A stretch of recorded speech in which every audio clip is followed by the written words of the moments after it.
Bonjour tout le monde, avec vous Ayman. Aujourd'hui, on va voir comment populer rapidement notre base de données. Comme on a pu voir la dernière fois, on a installé le logiciel Debiver et on a créé une base de données test avec une table client et notre objectif c'est de populer rapidement cette table. Donc, ce qu'on va faire, c'est qu'on va utiliser un site web que j'ai trouvé qui est hyper sympathique. Donc voilà le lien, c'est celui-là. Je vous le laisserai dans la description. Hop. Donc, je mets mon lien. Donc c'est ça le site web. Ce site web, c'est quoi? C'est un générateur de CSV. Vous allez me dire c'est quoi un CSV? Un fichier CSV, CSV ça veut dire comma separated value. En français ça veut dire valeur séparée par des virgules. C'est juste un fichier qui est vraiment de structure assez simple où il y a des informations, des datas qui sont séparées par des virgules. Donc je vais vous montrer un exemple comment c'est. Donc si je fais générer, ça me génère ça. Comme vous voyez ici, on a des valeurs qui sont séparées par des virgules. Les CSV sont utilisés vraiment pour faire de l'échange de données entre deux structures parce que c'est rapide à faire. La data, on sait comment un CSV est structuré et ça nous permet d'échanger beaucoup d'informations dans un même fichier. Donc, ce qu'on va faire pour notre cours là, si je prends des bivers, je vais voir que j'ai 4 colonnes. J'ai l'ID, le nom, le prénom et la date de naissance. Donc, je vais prendre ici donc l'ID, donc il est index et il va commencer par 0. Donc ici, pour la première ligne, j'explique ce qui va nous faire le site web va nous générer un ID qui sera auto-incrémenté à partir de 0. Le deuxième champ, il est bien, donc c'est le nom, donc pas le first name, mais le last name, donc le nom, et ici on va choisir last name. Le troisième, c'est first name, et on va choisir ici first name. Celui-là, nous on l'a pas, donc on peut le supprimer. Donc vous venez ici, vous cliquez et vous le supprimez. Ce champ-là aussi, il nous intéresse pas. Ce champ-là, il nous intéresse pas, mais on va le changer en date de naissance. Donc voilà, et on va prendre random date, donc des dates aléatoires depuis 1980, on va dire 1980 jusqu'à 2021. Et là ça va nous générer, on va cliquer sur le bouton générer, ça va nous générer toutes les informations dont on a besoin. Là ça nous générait 1000 et une ligne parce qu'on a choisi une 1000 ici, mais on peut par exemple on va choisir 10 000 lignes et ça va nous générer nos 10 000 lignes, et comme ça on pourra populer rapidement notre base de données avec des informations qui sont lisibles pour nous et qui nous permettrait de faire des tests. Donc si vous avez à populer rapidement votre base de données par des données qui sont aléatoires mais qui ont un peu de sens, vous pouvez utiliser ce site web. N'oubliez pas, je suis pas propriétaire de ce site. Si vous pouvez, bien sûr, vous pouvez aider la personne qui l'a créé en lui achetant un café, comme il dit ici. Ce qu'il faut savoir que la personne a aussi publié le code source pour les gens qui sont intéressés dans GitHub. Donc vous pouvez vérifier les outils, les dépendances et les licences. Donc c'est un truc open source qu'on pouvait voir parce qu'on a accès au code. Là on va prendre nos données. Donc là c'était en la parenthèse parce que le site ne m'appartient pas, c'est juste un outil que j'ai trouvé qui peut intéresser ma communauté et les gens qui font aussi du développement. Pour populer rapidement leur base de données, ils peuvent utiliser cet outil là. Donc ce que je vais faire, on va prendre tous les données ici. On va créer un nouveau fichier. Donc là, je vais le nommer, hop, je vais le poser juste dans le desktop. Je vais le nommer import.csv. Voilà. Donc je sauvegarde et comme vous pouvez voir, donc l'ID il est auto-incrémenté jusqu'à 10 000.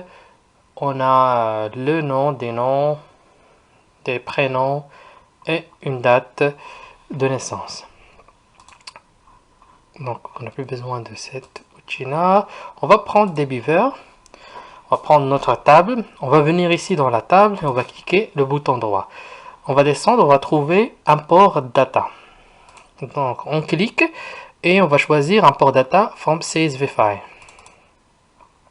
On va, voilà, vous allez dans le chemin où vous avez mis votre fichier d'import. Moi je l'ai mis dans le desktop. Donc vous choisissez Open.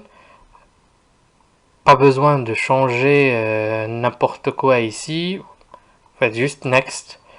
Ici, si vous voulez voir votre base de données va ressembler à quoi, vous faites Preview Data. Et là, votre base de données va ressembler à ça. Ça, c'est toutes les informations, machin, qui vont être écrites dans la base de données. Voilà, Close. Next. Là, moi, pour la méthode, je fais Insert Ignore et je mets Next. Et là, ça va démarrer l'insertion des données dans la base de données. Et voilà, les données ont été insérées dans la base de données. Hop, hop, hop, hop, hop. Et on peut voir que ça a été inséré. Pour qu'on vérifie que on a bien toutes les données, donc on va faire comme dans la dernière vidéo, un select count étoile from client. Et là, ça va nous dire qu'on a 10 002 lignes qui ont été ajoutées dans notre database, ce qui est cohérent avec ce qu'on avait ici. Donc voilà, donc ça c'est une méthode pour populer rapidement votre base de données. Donc vraiment l'outil de la génération des CSV il est vraiment intéressant. Là ce que j'ai fait c'est juste j'ai sélectionné toutes les colonnes from client pour juste montrer que bon voilà on a bien toutes les informations.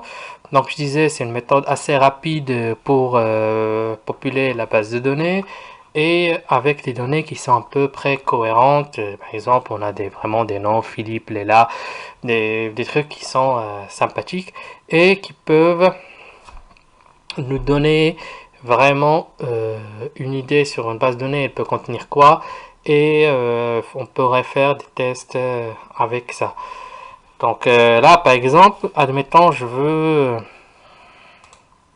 afficher cette ligne là, je peux dire par exemple, je sais qu'il y a un client qui s'appelle avec son prénom qui s'appelle Lorenza, et donc je dis il y a un problème par exemple, il faut changer sa date de naissance. On va dire mais je peux faire ça, est-ce que le client déjà il existe, from client, et là on dit pour trouver, donc pour faire des conditions on va faire where, on va dire first name. Donc je sais bien que c'est son first name, il s'appelle par exemple Lorenza, et je vérifie. Et bon voilà, j'ai ça, j'ai les deux qui s'appellent Lorenza, et je peux dire oui. Donc là je peux pas parce que j'ai deux. Là vraiment c'est un exemple que j'ai choisi à l'aléatoire, c'est un exemple typique par exemple de ce que je peux trouver dans la réalité, des personnes qui ont à peu près les mêmes prénoms ou les mêmes noms, et on se dit mais voilà j'ai remonté deux clients qui ont le même prénom Lorenza, qui ont différentes dates de naissance, c'est lequel qu'il faut modifier. Donc on va venir ici, on va dire bon, on va demander au client Voilà, il nous aura déjà remonté, on va pas lui demander, mais il nous aura déjà remonté les informations du client. Voilà, le client final qui aura remonté les informations que voilà, sa date de naissance n'est pas bonne, machin, et il nous demandera de la changer. Ah voilà, on vérifie que vraiment, voilà, dans la base de données, ça n'a pas bien été inscrit, ou ça a été écrit la première fois erroné. Donc il se dit, on sait bien que par exemple son nom de famille c'est Renke, on va dire ici. Donc là, pour faire les conditions c'est where, mais pour on va faire plusieurs conditions. Donc la première condition se met avec le where, et la deuxième on va faire and. Donc première condition, il s'appelle Lorenza et donc and son nom de famille est Renke. Ok, je cherche et je trouve qu'il y a une seule personne avec ça, et donc je vérifie est-ce que voilà c'est la date de naissance que le client il cherche.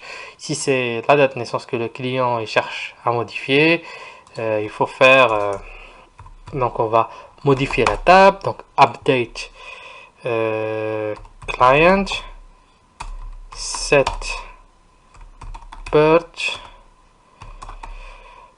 et on met la valeur.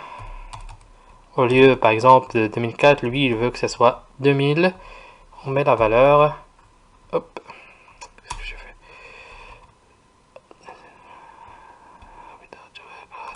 Oui, c'est birth. Oui, c'est ça. Je fais une erreur. Hop. Where. Et je vais juste prendre ça. C'est plus simple. Hop.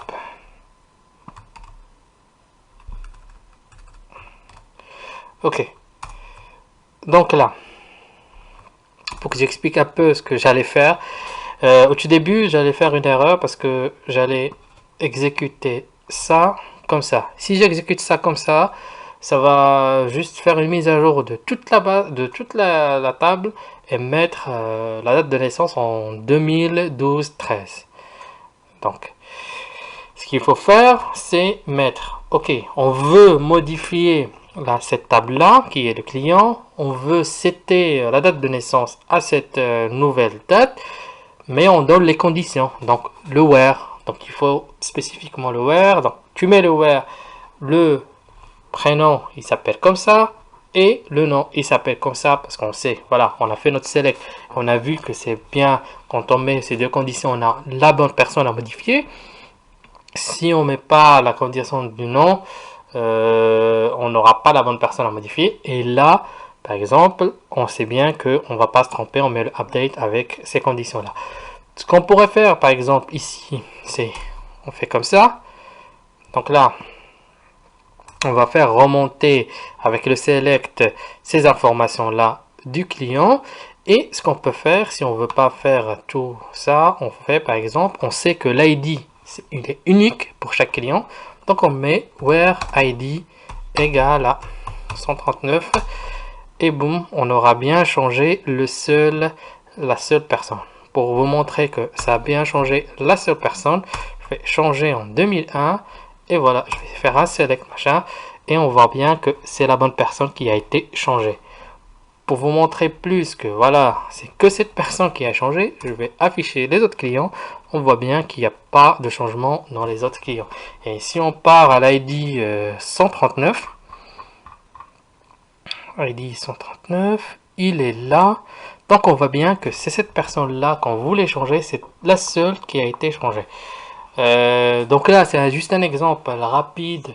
Donc pour montrer comment ça se passe par exemple dans la vie réelle, par exemple dans le monde des transports, parfois on a des informations qui sont mal écrites dans la base de données pour une raison ou une autre, soit pour un bug par exemple c'est un bug par exemple qui a fait que les informations qui sont remontées sur la base de données sont erronées, ou le client n'a pas bien remonté les informations à la base de données, et quand on fait notre test par exemple, on peut pas changer ces informations pour une raison ou une autre à partir de l'application elle-même.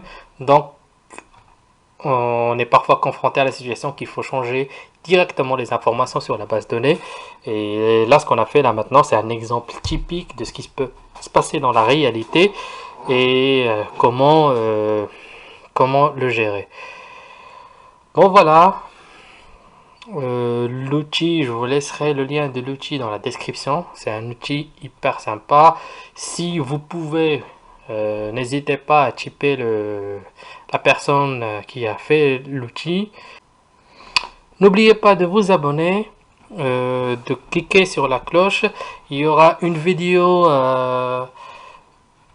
sur la suite des cours quelque part, et une autre vidéo qui dépendra de ce que YouTube croit que vous voulez voir. Donc merci et à bientôt.